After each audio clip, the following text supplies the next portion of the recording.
13장은 아브라함과 롯의 식솔들이 이 경제적인 이권 때문에 다툼이 일어났던 그런 내용입니다. 12장에 애굽에서 아주 어려운 일을 겪고 이제 돌아왔잖아요. 가나안 땅에 돌아와서 이제 살아갑니다. 양을 키우고 또 이렇게 일상의 삶을 살다가 다툼과 갈등의 문제들이 생겨나는 것이죠. 우리 인생 속에서 보면은 갈등과 다툼은 어디에나 있습니다. 뭐 나라, 모든 집안에 정치, 경제, 사회, 하다못해 조그만 애들도 모여있으면 2명, 3명만 모여있으면 다투고 싸우는 애들이 많아요. 우리 유초등부 애들 보면은 그렇게 뭐 서로 친하고 어쩌다가 또 싸울 때 보면은 초등학교 1학년, 2학년, 3학년 애들이 왜 이렇게 살벌해요? 아주 그냥 어른들보다 더 무서워. 끼지도 못하겠어. 애들도 살벌하고. 싸움과 다툼과 갈등이라고 하는 것은 인간이 자기중심적인 자아와 이 부분들이 있기 때문에 없을 수가 없다는 것입니다. 이것은 꼭 문제라고 하기보다는 누구나 서로의 견해 차이와 이해 차이가 있고 또 감정적인 차이가 있기 때문에 사람들이 욱하기도 하고 또 이렇게 감정을 이렇게 토설하기도 하고 이러다 보면 문제들이 일어나는 거예요. 물론 그런 감정적인 것들, 감정적인 발화들이 좋은 게 아니죠. 그렇게 하고 나면 10번을 잘했다 1번 그렇게 잘못하고 나면 또 관계가 끊어지기도 하고 또 내가 어느 위치에 갈 수 있다가 어떤 이 평가에 있어서 회사 같으면 그렇게 한번 감정적인 발언을 한 것 때문에 승진의 기회를 놓치기도 하고 그러면서 우리는 우리의 인격을 닦아나가고 또 우리의 성품을 닦아나가고 가만 보니까 성경에 성부, 성자, 성령님이 하시는 일이 9가지 열매를 주시는데 절반은 9가지 은사고 절반은 9가지 열매 아닙니까? 성령이 하시는 일이 사랑이라 화평 오래 참음 자비 양선 충성 온유 절제다. 성령이 우리 안에 오셔서 성품의 열매를 닦으시는구나. 만드시는 게 대단히 큰일이구나. 여러분, 여러분의 성품을 닦아나가고 그리스도의 인성을 닮아나가는 것을 가볍게 여기지 마십시오. 신앙이 5년 지나고 10년 지나는데 성품이 맨날 세상적인 성품 그대로다. 그럼 그거는 그분의 신앙이 없다라는 것입니다. 왜? 성령님이 하시는 일을 하나도 받아들이지 않고 순종하지 않았기 때문에 그래요. 그래서 이러한 인생의 갈등과 문제 앞에서 아브라함이 보여준 모범적인 신앙의 모습들을 오늘 우리가 3가지 교훈으로 살피고 마치도록 하겠습니다. 첫 번째는요, 아브라함은 화평을 이루는 일에 힘썼다라는 것입니다. 공동체 안에서 다툼도 있을 수 있고 갈등도 일어납니다. 우리 제일 좋은 교회도 인원이 작지만 이 안에도 다툼도 있고 갈등도 있을 수 있어요. 어디나 그렇습니다. 문제는 다툼과 갈등이 있어서 잘못된 교회가 아닙니다. 예루살렘 교회 그 성령으로 충만하고 날마다 부흥하는 그 교회도 다툼이 있었잖아요. 사도행전에 보면. 그런 다툼과 갈등은 사람의 위치와 차이와 견해와 상황이 다르기 때문에 항상 오해를 통해서 내지는 나름의 여러 가지 이유로 일어날 수 있어요. 일어날 수 있는데 중요한 것은 그러한 문제와 갈등 속에서 그것을 어떻게 대하고 어떻게 처리하고 행하느냐가 믿음과 신앙이 연관되어 있다는 것입니다. 리더는 언제든지 이러한 문제와 갈등이 나타날 수 있음을 알아야 합니다. 난 여기 문제가 있어갖고 나는 못하겠어 하고 또 다른 공동체로 옮겨봐도 거기 가도 똑같습니다. 나와 다른 사람은 다르기 때문에. 부부간에도 마찬가지예요. 이 남편만 아니면 내가 저 남편만 가만히 보다 보니까 저 남편은 진짜 괜찮아. 사모님 그렇죠. 딴 사람 보고 저 남편은 제가 먼저 교회에서 이렇게 막 전도사하고 막 그러니까 전도사하고 그럴 때 우리 막 여자 집사님이라든지 다른 분들이 저를 보면서 참 참 우리 전사님은 성품도 좋고, 우리 사모한테 갖고 사모님한테 특히 청년들도 하고 정말 전사님하고 사시는 사모님은 진짜 좋으시겠어요. 얼마나 저렇게 좋으신 분하고 하면은 우리 사모님이 말하는 단어가 딱 3단어 아까 살아봐. 그리고 2글자 귀찮다 그러면 말마 이거죠. 그냥 그렇게 다 똑같다 이거예요. 근데 거기서 어떻게 하는 것인가? 문제를 지혜롭게 처리하는 사람이 리더가 됩니다. 교회에서도 누가 리더인가? 교회가 왜 이래? 항상 문제를 제기하고 비판만 잘하게 되면 그 사람은 리더가 될 수 없습니다. 누가 리더입니까? 문제 앞에서 그것을 풀기 위해 힘쓰고 노력하는 사람이 리더입니다. 비판하고요, 문제 제기하고요, 불화를 일으키는 건 누구나 할 수 있어요. 감정은 누구나 있습니다. 저도 한번 욱 하고 소리 지르면요, 다 문제는 일어나요. 그거 못하는 사람이 어디 있어요? 제일 쉬운 건 승질 내는 거예요. 제일 쉬운 건 싸우는 거예요. 그러나 진짜 리더는 그러한 갈등과 모든 부분에서 풀어가려고 애를 쓰는 사람, 화평을 이루려고 애를 쓰는 사람이 결국 리더가 되고 하나님의 쓰임을 받는 일꾼이 되는 것입니다. 가만히 보십시오. 여러분은 어떤 분입니까? 비판할 수 있어요. 문제 제기할 수 있어요. 근데 거기서 끝나면 안 되죠. 갈등 속에서 이걸 어떻게 풀어가야 되지? 어떻게 세워가야지? 목사가 교회가 목회를 할 때 목사님 말씀 잘 전하고 찬양 잘하고 이러면 교회가 될 것 같잖아요. 그건 신학생 때 생각입니다. 그러나 단독 목회를 하고 진행하다 보면 결국은 무엇으로 승부하는 건가?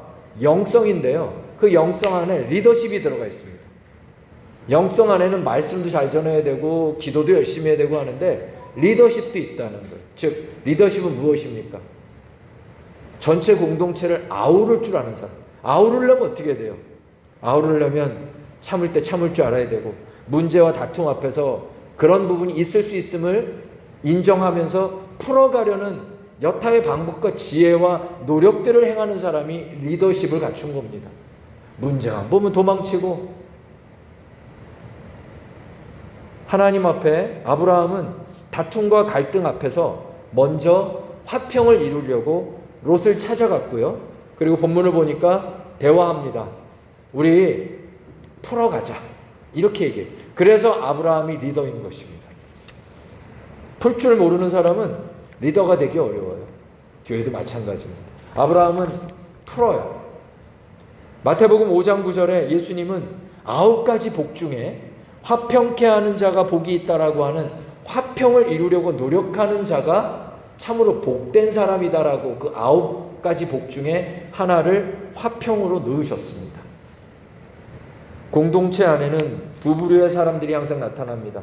어떤 이는 같이 있으면 항상 불평과 비판과 다툼과 갈등을 만들어냅니다.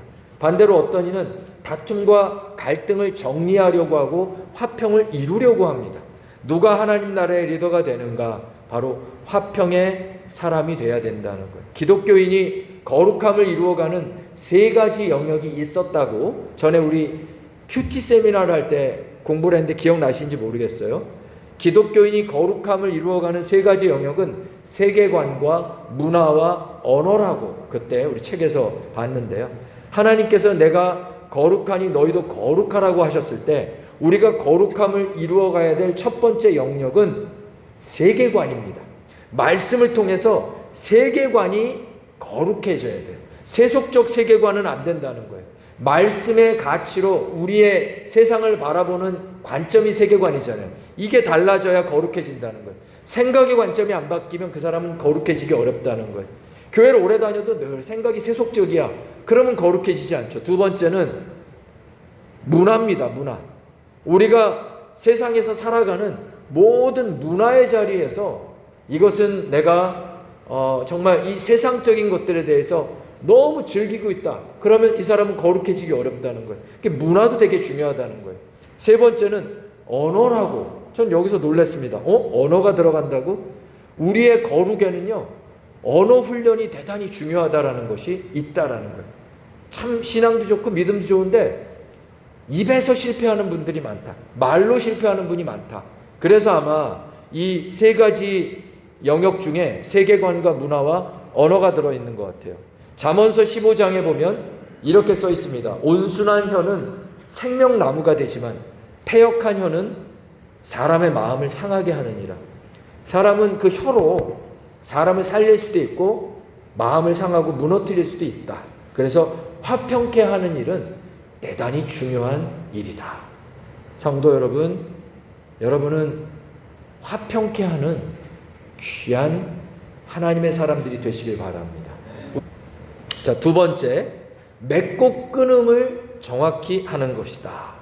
얻어야 될 교훈이 이거라는 거예요. 식솔들 사이에 문제가 생겼어요.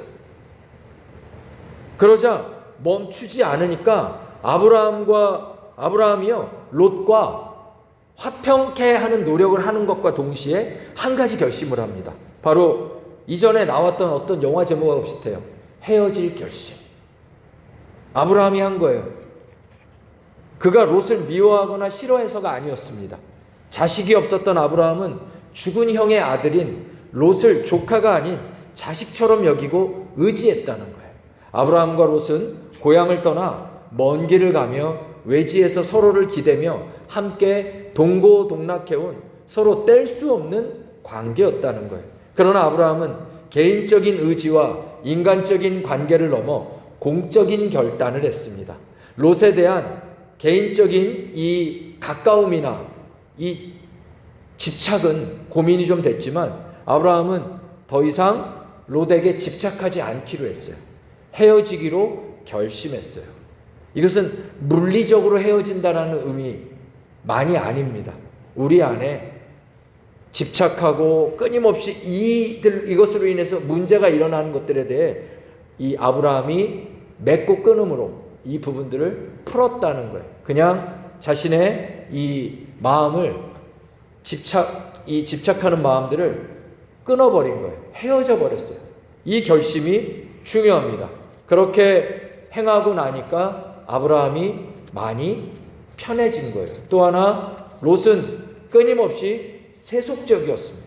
세속적이다 보니까 아브라함이 계속 같이 할 수가 없어요. 같이 하면 대단히 가깝고 자식처럼 귀하게 키워온 거 아닙니까? 지금까지 형 하란의 아들이잖아요. 롯이. 형이 죽었고 그 롯을 자식처럼 동생처럼 키워왔는데 가나안 땅까지 같이 왔잖아요. 그 먼 길을 동고동락하며 얼마나 가깝겠습니까? 그런데 아픈 결단을 한 거예요. 왜냐하면 계속 같이 있으면 온 가족이 신앙이 망가지게 되는 거죠. 롯의 끊임없는 이 세속적인 모습 앞에서 아브라함은 이렇게 마음의 결정을 하는 것이죠. 10절을 보십시오. 롯이 이렇게 써 있죠. 롯이 요단 지역을 바라볼 때 그 땅에 물도 많고 기름도 많고 좋은 땅처럼 보여져요. 이 13장 10절에 보면 후반부에 어떻게 써 있습니까? 같이 읽어볼까요? 창세기 13장 10절 후반부. 여호와께서 소돔과 고모라를 멸하시기 전이었으므로 여호와의 동산 같고 애굽 땅과 같았더라. 성경이 지금 무슨 표현을 하고 있는 겁니까? 롯이 소돔과 고모라 지역을 봤는데 그것이 여호와 하나님 만드신 에덴 동산 같다는 거예요. 그리고 이전에 가보았던 화려했던 문명 애굽처럼 보이기도 한다라는 거예요. 롯은 아브라함과 달리요 같이 가나안 땅으로 출발해 왔지만 아브라함하고 다르게 세속적인 삶에서 자신을 구별하는 거룩에 대한 믿음의 신앙이 없었습니다. 그러니까 롯은 하나님이 아브라함과 함께 구별해서 가나안 땅으로 오도록 인도해 주셨는데 그 은혜를 깨닫지 못하고 세속적인 삶으로 지금 혼합되어져서 가나안 땅이 아닌데도 이게 마치 에덴 동산처럼 보이고 요단 그 소돔과 고모라가 또 화려한 애굽 땅처럼 보이고 그러니까 아직 구별이 안 되는 거예요. 세속적인 거하고 신앙적인 거하고 구분을 못하고 그냥 혼합해서 막 사는 거예요. 지금 가나안 땅은 가나안 땅이고 애굽 땅은 애굽 땅이고 소돔과 고모라 죄악의 땅은 죄악의 땅인데 이게 세속하고 섞여 있는 것입니다. 롯과 아브라함은 13장쯤 오면서 12장까지는 비슷했는데 13장쯤 오면서 완전히 갈라진 거예요. 시간이 지나면서 믿음이 점점 거룩해지고 깨끗해지는 사람이 있고, 시간이 지나도 비슷비슷한 사람이 있어요. 아브라함은 12장에서 13장 넘어오면서 완전히 달라지고 있습니다. 이제는 세속적인 것과 거룩한 것을 구별하고 있고요. 세속적인 삶에서 자신을 거룩하게 살기 위해 자신을 구별해내는 그 믿음의 수고와 노력을 행하고 있고요. 롯은 여전히 바라보면서 이게 애굽 땅 같기도 하고, 에덴 동산이 뭡니까? 하나님 주신 축복의 땅. 그러니까 이 세속적인 것하고 거룩한 것하고 구분할 수 있는 믿음의 구별력이 아직도 없는 것입니다. 아브라함은 롯과 헤어지려고 결심을 한 것이 이제 세속적인 것과 완전히 구별시키는 맺고 끊음을 정확히 하고 있다는 것입니다. 마지막 세 번째는 아브라함은 믿음으로 양보와 손해 보는 일을 행합니다. 9절에서 아브라함은 롯에게 뭐라고 말합니까? 13장 9절, 롯에게 먼저 좋은 땅을 택해라. 지금 이 자본주의 시대, 이 경쟁이 빡빡한 시대에 누가 양보를 합니까? 양보 안 해요? 좋은 거 있으면 서로 막 난리예요. 이 세상은 양보가 없습니다. 손해 안 봐요. 얼마나 칼칼한지 몰라요. 그게 세상입니다. 근데 성경은요, 하나님 때문에 손해보는 일들을 진행하고 있어요. 아브라함은 바보입니까? 어느 땅이 좋은지를 몰라요? 양을 키우고 소를 키우고 염소를 키우는 사람들이 목초지가 얼마나 중요한데, 더더군다나 가나안 땅까지 와서 타 지역에 왔는데 여기서 목초지 제대로 없으면 타향살이에서 완전히 망하는 거예요. 그럼 바보 되는 겁니다. 근데도 그 절대절명의 순간에 아브라함은 롯에게 양보합니다. 이유는 지난주에 말씀드렸어요. 성경 보니까 가나안 사람들이 보고 있는 장면이 있잖아요. 13장에. 이게 덕이 안 되는 거예요. 그러니까 믿음 때문에 싸워서 되겠니? 크리스찬들끼리. 하나님 백성들끼리. 그러면 안 되잖아. 덕을 세우자. 덕을. 양보할게. 이렇게 자기가 양보를 하는 거예요. 자존심도 내려놓고 양보도 하고 먼저 화해도 하고. 근데 그렇게 양보하고 손해보는 그 일들을 택한 아브라함에게 하나님께서 어떻게 하십니까? 절묘하게 나타납니다. 여러분 14절에 하나님이 뭐라고 말씀하십니까? 엄청난 축복을 얘기하시죠. 아브라함이 롯에게 뭐라고 그래요? 아브라함이 롯에게 네가 좌하면 내가 우하고 네가 우하면 내가 좌하리라 라고 했던 말이 창세기 13장 어디 있습니까? 응? 9절? 9절에서 네가 좌하면 나는 우하고 네가 우하면 난 좌하리라. 대단하지 않습니까? 대단해요. 우리 하나님이 14절에 뭐라고 하는지 한번 읽어줘 보세요. 14절 읽습니다. 시작.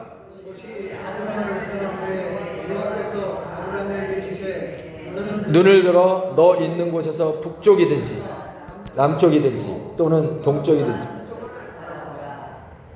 그리고요 보이는 땅을 내가 너와 내 자손에게 주리라. 여러분 뭐가 느껴지세요? 재밌지 않으세요? 하나님께서요 기가 막히게 유비를 이루신다는 거예요. 아브라함이 양보를 할 때 어떻게 했습니까? 네가 좌하면 내가 우하고 네가 우하면 내가 좌할게 했더니 하나님도 딱 그 일이 끝나고 롯이 떠나자마자 기가 막히게 딱 나타나셔갖고 뭐라고 표현했어요? 그냥 축복해 줄게 이렇게 하지 않고 네가 일어나서 좌로 가든 우로 가든 택하기만 해. 북쪽으로 가든 남쪽으로 가든 택하기만 해. 어디로 가든 오케이. 내가 그곳에서 너에게 복 주리라. 하나님께서 얼마나 우리가 양보한 대로, 우리가 손해본 대로, 믿음 때문에, 신앙 때문에 우리가 한 그대로 하나님은 그대로 역사해 주시겠다는 거예요. 그럼 왜 우리가 이렇게, 여러분 좋지 않으세요? 아까 1조 얘기했는데 하나님께서 야 네가 동쪽으로 가면 내가 1조 줄게. 서쪽으로 가서 사업하면 내가 1조 줄게. 북쪽으로 가서 사업해도 내가 1조 줄게. 남쪽으로 가서 사업해도 1조 줄게. 얼마나 좋아요. 근데 왜 그런 일이 안 벌어지죠? 네가 좌하면 내가 우하고 네가 우하면 내가 좌하리라 라고 하는 이 믿음의 행동이 없었기 때문에 그렇습니다. 우리는 그런 행동을 안 하고 그냥 하나님께 그냥 입만 벌리고 있어요. 감나무를 안 심고 감이 떨어지길 바라는 거죠. 그래서 여기서 우리가 볼 수 있는 것은 하나님은 참 스타일이 있다. 어떤 스타일입니까? 스타일리시해요. 하나님은 드라마틱하고 결정적이에요. 아브라함이 이삭을 모리아산에서 이제 제물로 바치고 하나님 명령 때문에 제물로 바치고 계속 가만히 있다가 마지막으로 이삭을 내려치려는 순간 잠깐 딱 멈추시잖아요. 하나님은요 그렇게 드라마틱하세요. 모세를 애굽 땅에 보내서 야 바로에게 이스라엘 백성들 히브리 백성들 구원해 와 라고 하는데 모세가 바로의 왕에게 우리 민족을 보내줘라 그랬더니 바로 왕이 어떻게 됩니까? 성경에 보니까 하나님께서 바로 왕을 더 완악하게 강팍하게 해갖고 절대 안 내보내게 만드셨다라고 하는 이상한 내용이 나와요. 근데 이유가 뭐죠? 마지막에 10가지 재앙, 기가 막힌 드라마틱한 역사로 이스라엘을 구원해 내시려고, 그러니까 하나님은요 모든 역사를 스타일 있게 하신다라는 거예요. 대충 역사한다고 생각하지 마십시오. 여러분의 인생이 코너에 몰리셨습니까? 여러분의 인생이 뭔가 좀 드라마가 필요할 때가 있으세요? 아, 난 내 인생은 왜 여기까지 와? 라고 할 때가 제일 좋을 때예요. 왜냐하면 하나님께서는 드라마틱하게 나타나시고 역사하기를 늘 원하시니, 그러니 여러분이 드라마틱하게 좀 만드십시오. 한 번도 없었던 일 좀 해보십시오. 저 늘 얘기하잖아요. 속초에서 장사하시면 관광지인데 주일날 한번 문 딱 닫아보는 이 드라마틱한 일들을 한번 좀 하나님 앞에 만들어주리라는 거예요. 그래야 하나님이 드라마틱하게, 야 남들은 일요일날 일하면서 관광지니까 저렇게 버는데 너는 일요일날 돈 안 벌고 딱 문 닫고 하나님 앞에 충성하는 이 일들로 인해 사람들 앞에 내가 한번 보여줄게. 어떻게 인생이 되는지. 이런 믿음을 갖고 되든 안 되든 하나님께 달라붙어야, 그래야 하나님께서 드라마틱하고 스타일리시하게 역사하고 싶으신데 우리는 하나님을 멋없게 만들어요. 성도 여러분, 우리 교회도 스타일링하고 멋이 있어야 됩니다. 제가 주일날 돈을 주면 벌써 전공자, 반주자 구할 수 있을 거예요. 아무리 속초라고 해도. 근데 우리는 딱 원칙이 있잖아요. 담임 목회자 원칙이. 교회에서 목회자 이외에 봉사자들이, 음악하는 분들 다 포함해서 내가 사례비를 받고 이 봉사를 하게 되면 그건 봉사가 아니에요. 그 다음부터는 그거는 자기가 일을 한 거예요. 교회에서. 아마 우리 교회가 끝날 때까지 저는 프로 반주자가 없더라도 저는 분명하게 봉사하는, 우리 수요일날 김한동 선생님 그냥 봉사하시는 거 아니에요. 우리 이명찬 선생님 음악하시지만 따로 무슨 이 외부의 행사 빼고는, 외부에서 진행 행사 빼고 우리 교회 안에서 자기가 뭐 색소폰 불고 노래했다고 페이를 나는 정기적으로 받고 그런 거 하나도 없으세요. 하나님께 온전하게 그냥 내가 믿음으로 드리는 거예요, 교회는. 그리고 내 상황이 그렇게 됐을 때 하나님께서 이제 드라마틱하게 역사할 수 있는 상황을 내가 믿음으로 만들어 드려야 돼요. 아브라함은 그걸 만들었어요. 네가 좌하면 내가 우하고 내가 우하면 네가 좌하겠다. 이게 쉬운 얘기 아닙니다. 그러나 그는 하나님이 드라마틱하게 역사할 수 있도록 행동한 사람이에요. 그랬더니 하나님이 기가 막히게 역사하고 계십니다. 사랑하는 성도 여러분, 예수님을 믿고 하나님을 믿으면서 우리가 손해보는 거, 세상은 악착같이 모으고 끌어당기고 절대 나누지 않고, 이게 세상의 방법이지만, 물론 세상도 그렇게만 살면 답답해하니까 때로는 자선을 행하기도 하고, 그러면서 내가 이런 자선을 행하니까 참 내 마음이 뿌듯해 하면서 그 사람들은 봉사하고 자선하면서 행복감을 느끼잖아요. 그게 하나님 만드신 인간다움이에요. 사람이 하나님을 믿고 예수님을 안 믿어도 본성이 그렇게 내가 누군가에게 베풀고 하면서 내가 인생 헛살고 있지 않다라는 생각을 하듯이, 신앙 안에서는 더 당연한 것입니다. 하나님을 믿고 우리가 나눌 줄 알아야 되고요, 섬길 줄 알아야 되고요. 성경이 이런 드라마틱한 얘기를 왜 써놨을까요? 하나님 진짜 그렇게 역사하셨거든요. 누가 하나님을 믿고 그렇게 사냐라는 거예요. 하나님을 믿는다고 하지만 다 자기 중심적이고 손에 안 보려고 그러고 이러다 보니까 하나님이 그의 인생에 스타일리시하게 역사하실 수 있는 길이 없다는 거예요. 그래서 저는요 기다리고 있어요. 어느 날 하나님 한국교회도 이런 교회 있다. 기가 막히게 와서 봉사하고 헌신하는 사람들이 나타날 것을 믿어요. 우리가 드라마틱하게 쉽게 할 수 있는 것들을 좀 접고, 제가 쉽게 할 수 있지만 접고 있는 게 꽤 있어요. 음악적인 부분도 그렇고 하나님께서 주시도록, 하나님께서 우리가 원칙을 지키면 하나님이 드라마틱하게 어느 날 어느 사람을 어떻게 연결해서 보내시든 그렇게 기다리고 있어요. 그리고 그렇게 될 때 우리 교회가 바르게 가고 세속적으로 안 가고 틀어지고 왜곡된 것들을 하나하나 교정해 가면서 비록 작은 교회지만 반듯한 교회, 교회다운 교회, 온전한 사역들을 이루기를 소망합니다. 마지막 17절과 18절 보겠습니다. 아브라함은 여기서 어떻게 합니까? 하나님의 축복과 역사가 있은 후에 헤브론 마므레 상수리 수풀에서 제단을 쌓았다, 즉 예배했다는 것입니다. 아브라함이 예배한 것은 헤브론입니다. 헤브론은 그 성경에 제가 쓰라고 했죠. 뭐라고 쓰라 했습니까? 교제의 자리, 교제의 자리. 마므레는요, 마므레도 쓰세요? 열렬하다, 활기차다. 벌써 쓰신 분은 답변해 주시네.